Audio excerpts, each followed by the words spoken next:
এই চিহ্নটাকে বলা হচ্ছে মারু, আর এই চিহ্নটাকে বলা হচ্ছে তেন তেন। এই 46টা অক্ষর থেকে কোন কোন লাইনগুলো দিয়ে নতুন লাইন তৈরি করতেছে সেটাকে মাথায় রাখতে হবে। আসসালামু আলাইকুম, আমি মোহাম্মদ শরীফুল ইসলাম বলছি জাপানের গোম্মা ক্যাম্প থেকে। আবারও নতুন একটি ভিডিও নিয়ে চলে আসলাম আমার অনলাইন প্ল্যাটফর্মে। সবাইকে স্বাগতম। আমরা শিখতেছি হিরাগানা বর্ণমালা। গত ক্লাসগুলোতে আমরা হিরাগানা বর্ণমালাগুলো মেইন 46টি অক্ষরের সাথে পরিচিত হওয়ার চেষ্টা করেছি। আমরা জানি হিরাগানার টোটাল বর্ণমালা হচ্ছে 104টি, মেইন হচ্ছে 46টি অক্ষর। সো মেইন 46টি অক্ষর আমরা শিখে ফেলেছি। আমি বলেছিলাম মেইন 46টি অক্ষর যদি আমরা ভালোভাবে মুখস্থ কণ্ঠস্থ করতে পারি তাহলে বাকি যে 58টি অক্ষর আছে খুব সহজেই আমরা শিখতে পারবো। সো আজকে আমি বাকি 58টি অক্ষর থেকে 25টি অক্ষর শেখানোর চেষ্টা করব। কিভাবে আপনারা এই 46টি অক্ষর থেকে খুব অল্প সময়ের ভিতরে এই 25টি অক্ষর শিখবেন সেটা আমি দেখানোর চেষ্টা করবো ইনশাল্লাহ। সো তার আগে আমরা প্রিভিয়াস যে 46টি অক্ষর আমরা শিখেছি সেটা একটু রিভিউ করার চেষ্টা করি। সো দেখতেই পাচ্ছেন এই পাশে প্রিভিয়াস যে 46টা অক্ষর শিখেছি সেটা লেখার চেষ্টা করেছি। সো দেখেন প্রথমে এখানে আমি যেহেতু আমার প্রত্যেকটা লাইনে আমার 5টা করে আছে আর প্রথম অক্ষরগুলো দিয়ে আমি এক একটা লাইন ইন্ডিকেট করে দিয়েছি। সো প্রথমে দেখতেই পাচ্ছেন এটাকে আমি আ লাইন বলেছি, এটাকে আমি কা লাইন বলেছি, এটাকে সা লাইন বলেছি, এটাকে তা লাইন বলেছি, এটাকে না লাইন, এটা হা লাইন, এটা মা লাইন, এটা রা লাইন। তাহলে টোটাল হচ্ছে এখানে 8টা লাইন আছে, প্রত্যেকটা লাইনে 5টা করে অক্ষর আছে। তাহলে 5 8 40টা অক্ষর। আর এইদিকে আছে আমার 3টা আর এইদিকে 3টা। তাহলে টোটাল হচ্ছে আমার এই 46টা অক্ষর। তাহলে আমি একবার একটু রিভিউ করার চেষ্টা করি। আ লাইনের অক্ষরগুলো হচ্ছে আ, ই, উ, এ, ও। খা লাইনের অক্ষরগুলো হচ্ছে খা, খি, খু, খে, খো। সা লাইনের অক্ষরগুলো হচ্ছে সা, শি, সু, সে, সো। So be careful. এই লাইনের সা লাইনের ভিতরে আমার একটি অক্ষর ব্যতিক্রম, সেটি হচ্ছে সি অক্ষর। এটি সি না হয়ে সি হবে। এরপর আমরা শিখেছি তা লাইন। তা লাইনের অক্ষরগুলো হচ্ছে তা, চি, সু, তে, তো।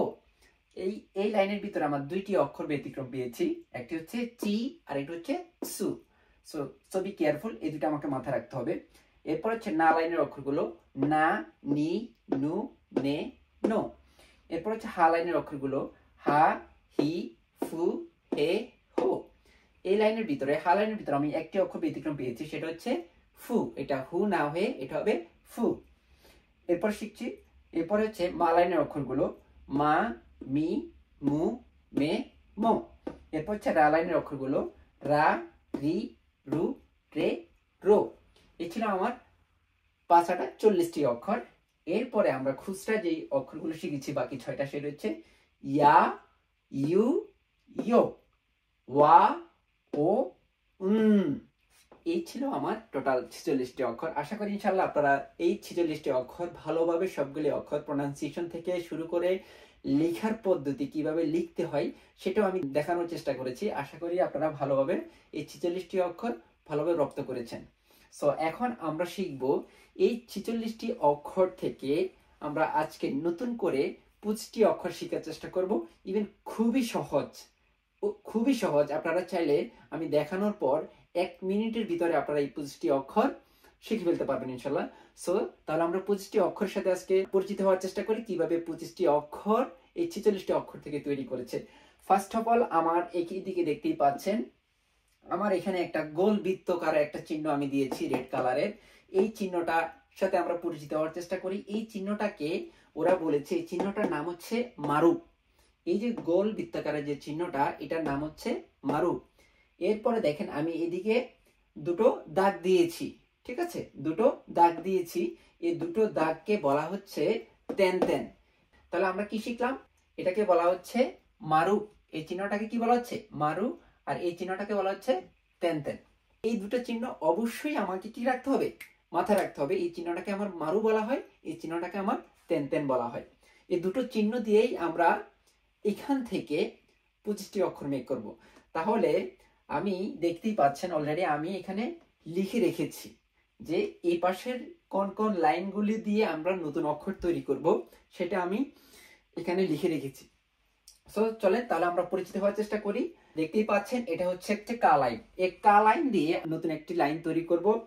এরপরে আমরা এখানে এনেছি সালাইন। এই সালাইনের অক্ষর দিয়ে আমরা নতুন লাইন তৈরি করব। এরপরে আমরা এনেছি তালাইন। এই তালাইনের অক্ষর দিয়ে আমরা নতুন লাইন তৈরি করব। এরপরে এনেছি হালাইন। এই হালাইনের অক্ষর দিয়ে আমরা নতুন লাইন তৈরি করব। এরপরে আবারও আমরা হালাইন এনেছি। হালাইন দিয়ে আমরা নতুন দুটো লাইন তৈরি করব। So be careful. তাহলে আমি হালাইন লিখেছি দুইবার। আমি হালাইন দিয়ে দুটো লাইন তৈরি করব। সো মাথায় রাখতে হবে মানে কোন কোন লাইন দিয়ে হিরাগানার যে মেইন 46টা অক্ষর আছে, বা এখানে যে আমি 8টা লাইনের কথা বলেছি, আমাকে মাথায় রাখতে হবে কোন কোন লাইনগুলো দিয়ে নতুন লাইন তৈরি করব। সো আগে আমাকে ওই লাইনগুলো আমাকে মাথায় রাখতে হবে। অন্যান্য লাইনগুলো যেগুলো আছে সেগুলো দিয়ে অক্ষর ওরা জাপানিজরা তৈরি করে নাই। সো আমরা ওইটা শেখার চেষ্টা করব না। আমরা মাথায় রাখবো যে 5টা লাইন এনেছে, কোন কোন 5টা লাইন এখান থেকে এনেছে সেটা আমরা মাথায় রাখার চেষ্টা করব। ওকে, আমি এখানে 5টা লাইন লিখে ফেলেছি, দেখতেই পাচ্ছেন অলরেডি।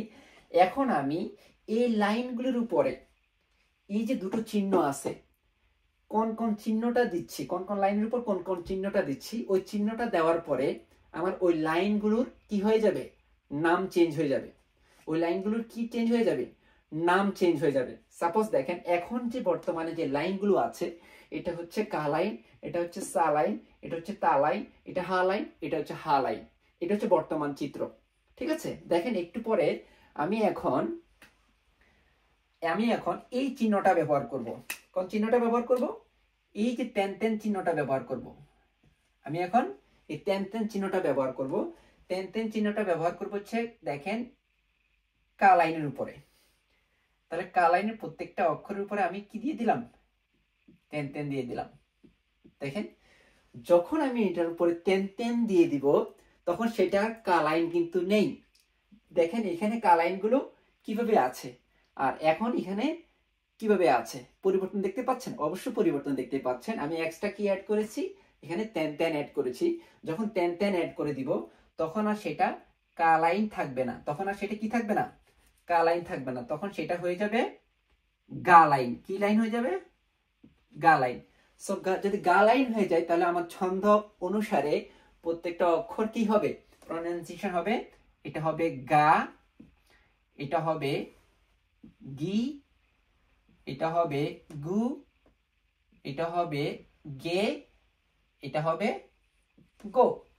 তাহলে দেখতেই পাচ্ছেন, আপনাকে জাস্ট মাথায় রাখতে হবে আমি কোন লাইনের উপরে কোন চিহ্নটা দিলে কি পরিবর্তন হচ্ছে প্রনাউন্সিয়েশনটা। তাহলে আমি কা লাইনের উপরে তেন চিহ্নটা বসাইলে তাহলে ওই লাইনটা আমার কি হয়ে যাবে, গা লাইন হয়ে যাবে। সো এটাই আপনাকে মাথায় রাখতে হবে। ওকে ডান, অলরেডি আমরা 5টা অক্ষর শিখে ফেলেছি। এখন পরবর্তীতে দেখেন এই লাইনটি আছে সা লাইন। এখন এই সা লাইনের উপরে আমরা সা লাইনের উপরে আমরা কি দিব, তেন দিয়ে দিব। ধরেন তেন দিয়ে দিব, সা লাইনের উপরে তেন দিয়ে দিব। দেখেন আমি সবগুলোর উপরে তেন দিয়েছি। এখন কি এটা কি সা লাইন আছে, এখন আর এটা সা লাইন নেই, এখন এটা আছে হচ্ছে জা লাইন। কি লাইন, এটা জা লাইন। এটা হচ্ছে এখন জা লাইন। যদি জা লাইন হয় তাহলে অক্ষরগুলো ছন্দ অনুসারে কি হবে, জা, জি, জু,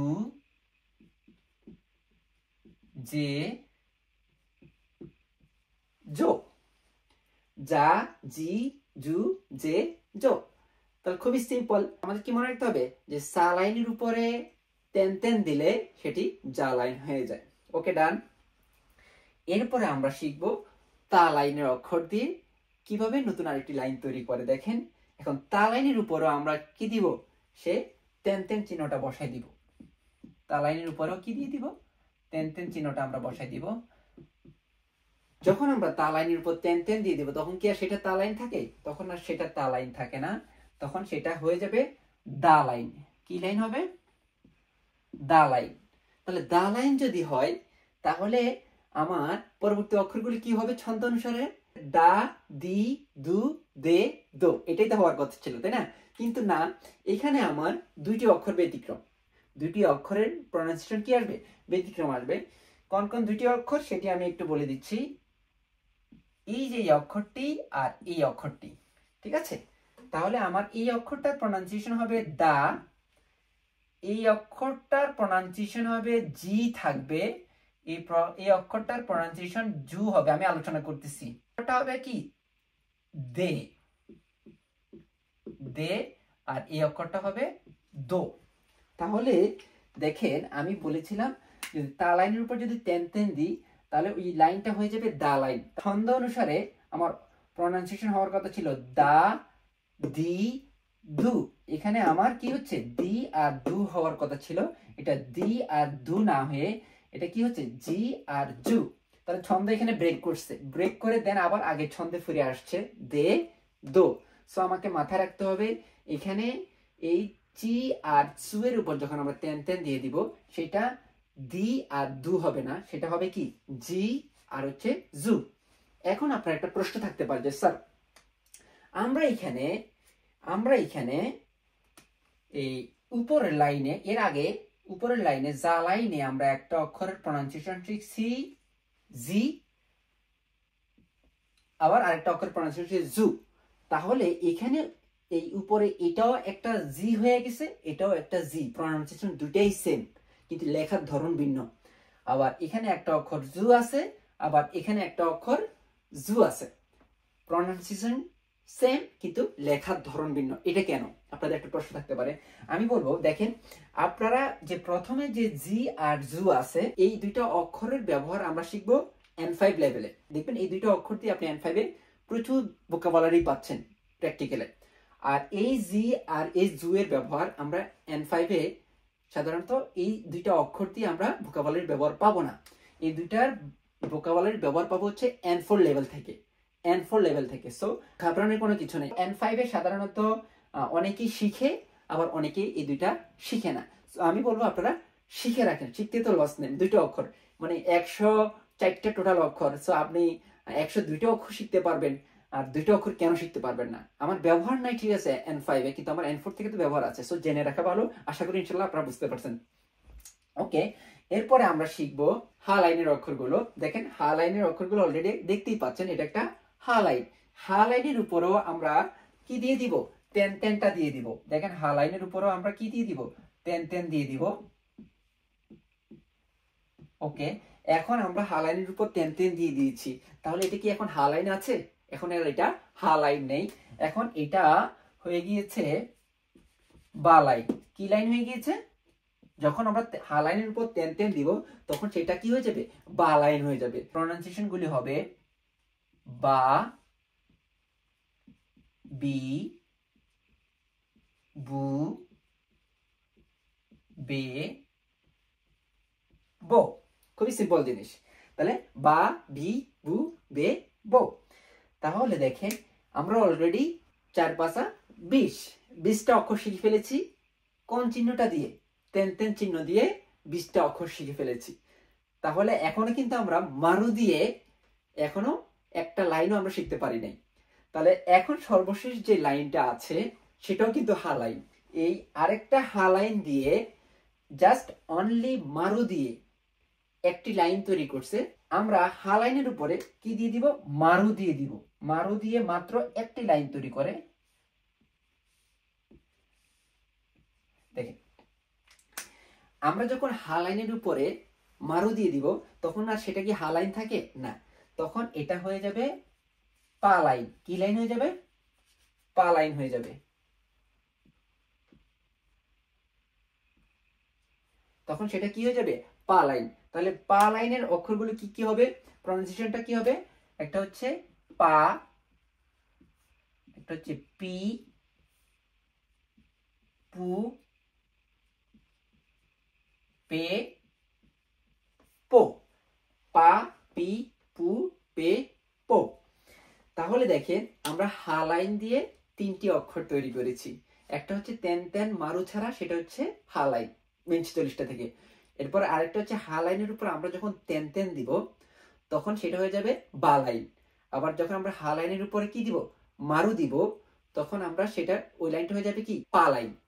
সো বি কেয়ারফুল, আমাকে অনলি মারু দিয়ে একটি লাইন তৈরি করছে, সেটা হচ্ছে হা লাইনের উপরে যখন মারু দিব তখন আমার এটা কি হয়ে যাবে? পা লাইন হয়ে যাবে। পা, পি, পু, পে, পো। এই ছিল আমার টোটাল 25টি অক্ষর। আশা করি আপনারা এই 25টি অক্ষর কিভাবে তৈরি করছে। আমি বলেছিলাম যে 46টা অক্ষর পারলে এই 25টি অক্ষর পারা খুব সহজ। ঠিক আছে, আপনাকে ফার্স্ট অফ অল এই 25টি অক্ষর মনে রাখার জন্য আপনাকে কি মনে রাখতে হবে? প্রথমে দুইটি চিহ্নের সাথে পরিচিত হইতে হবে। এর পরবর্তীতে আমার এই 46টা অক্ষর থেকে কোন কোন লাইনগুলো দিয়ে নতুন লাইন তৈরি করতেছে সেটাকে মাথায় রাখতে হবে। তাহলে আমি বলেছিলাম যে এখানে কা লাইন দিয়ে, সা লাইন দিয়ে, তা লাইন দিয়ে, হা লাইন দিয়ে, আবারও হা লাইন দিয়ে, এই 5টা লাইন আমাকে ফার্স্টে মাথায় ঢুকাইতে হবে। এই 5টা লাইনের উপরে যে চিহ্ন আছে দুইটি, যে তেন তেন আর মারু, আপনাকে অবশ্যই আমি এখন মেনশন করে দিয়েছি যে কোন কোন লাইনের উপর আপনি তেন তেন দিবেন আর উচ্চারণগুলো কি কি হবে। এরপরে কোন লাইনের উপর আপনি মারু দিবেন, উচ্চারণটা কি হবে অলরেডি আপনারা শিখে ফেলেছেন, আমি অলরেডি এটা দেখিয়ে দিয়েছি। এই ছিল 25টি অক্ষর। আশা করি ইনশাল্লাহ আপনারা খুব সহজেই এই অক্ষরগুলি রপ্ত করবেন, খুব সহজে আপনারা এই অক্ষরগুলি ভালোভাবে মুখস্থ করবেন। আশা করি বুঝতে পেরেছেন। তাহলে আমরা টোটাল কয়টা অক্ষর শিখলাম? আগে শিখেছি 46টি, মেইন 46টি। আজকে শিখলাম 25টি অক্ষর। টোটাল আমরা 71টি অক্ষরের সাথে আজকে পরিচিত হওয়ার চেষ্টা করলাম। সো আজকের ক্লাসটি এই পর্যন্তই। জাপান রিলেটেড নতুন নতুন ভিডিও পেতে আমার ইউটিউব চ্যানেল শরীফ সৈকত এবং আমার পেজ জাপান ক্যাপচারকে ফলো দিয়ে পাশে থাকবেন ইনশাল্লাহ। এই বলে শেষ করছি। আসসালামু আলাইকুম, ধন্যবাদ।